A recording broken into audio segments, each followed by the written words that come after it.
Alhamdulillah Rabbil Alameen, wassalatu wassalamu ala Sayyidil Mursaleen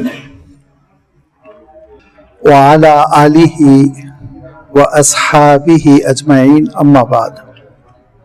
Faqad qala Allah tabarak wa ta'ala fil Qur'anil Majid wal Furqanil Hamid. A'udhu billahi minash shaitanir rajeem. Bismillahir Rahmanir Rahim. Huwa Allahu alladhi la ilaha illa hu Al-Malikul Quddusus Salamul Mu'minul Muhayminul Azizul Jabbarul Mutakabbir. Subhanallahi amma yushrikun. Sadaqallahul Azim. دوستوں اور بزرگوں، آج اللہ تعالیٰ کے اسماء حسنہ میں سے اسم محیمن پر انشاءاللہ ہم کچھ گفتگو کریں گے۔ یہ ہماری اسماء حسنہ کی سیریز کی 20ویں نشست ہے، اور ان نشستوں میں ہم اللہ تعالیٰ کی ان صفات کو سمجھنے کی کوشش کر رہے ہیں جن صفات کو قرآن مجید میں اسماء حسنہ سے تعبیر کیا گیا، اور اللہ تعالیٰ نے ہماری رہنمائی فرمائی کہ یہ وہ اسماء حسنہ ہے جن سے ہم اللہ تعالیٰ کی صفات، اس کی شان کبریائی، اس کی عظمت ہم سمجھ سکتے ہیں۔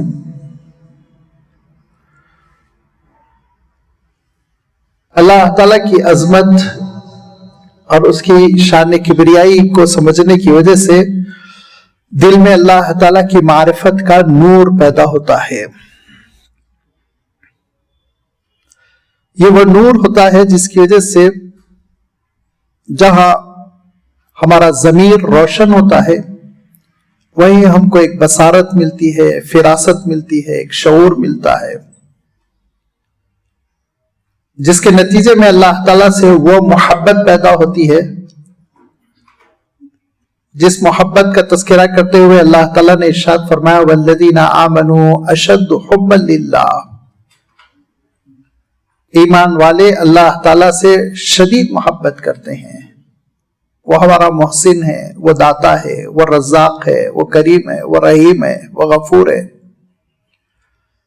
لہذا دلی جو تعلق پیدا ہو جاتا ہے اس کا اعمال پر اثر پڑتا ہے، اور اعمال بہت شوق کے ساتھ، اشتیاق کے ساتھ ہم بجا لانے والے بنتے ہیں۔ صحابہ کا عالم یہ تھا کہ وہ جب وضو کرتے تو وضو کو نماز کا وسیلہ اور ذریعہ نہیں سمجھتے، اسی میں ان کا دل لگتا، ایک اشتیاق کے ساتھ وضو کرتے۔ کیوں؟ رحمان کو خوش کرنے کے لیے ہم وضو کر رہے ہیں، اپنے مالک کو خوش کرنے کے لیے ہم وضو کر رہے ہیں، جذبہ ہی الگ ہوتا۔ آج ہم وضو کرتے ہیں، نل کی ٹوٹی کھول لیتے ہیں اور بات چیت کرتے ہوئے وضو سے فارغ ہو جاتے ہیں۔ فقہی طور پر تو میں نہیں کہوں گا کہ وضو ہوا نہیں ہوا، لیکن روحانی طور پر آپ سوچئے کہ جو مطلوب تھا اللہ کے دربار میں حاضر ہونے سے پہلے آپ ایک ذہنی تفوق، ذہنی بلندی حاصل کر لیں کہ میں باوضو ہو چکا ہوں، کہاں وہ احساس پیدا ہوتا ہے؟ تو میں عرض کر رہا تھا جب اللہ تعالیٰ کی معرفت پیدا ہوگی تو محبت پیدا ہوگی، محبت ہوگی تو اعمال میں ایک اشتیاق، ایک شوق پیدا ہوگا۔ ایک ملازم روٹین میں کام کرتا ہے اور وہ ساری ڈیوٹیز بجا لاتا ہے تنخواہ کی خاطر، لیکن ایک چاہنے والی اہلیہ یا ایک چاہنے والی ماں جس اشتیاق کے ساتھ کام کرتی ہے، جس شوق کے ساتھ کام کرتی ہے، جس جذبے کے ساتھ کام کرتی ہے، اس کو آپ کو اندازہ ہے دونوں میں زمین آسمان کا فرق ہوتا ہے۔ تو ہم نمازوں کو، عبادتوں کو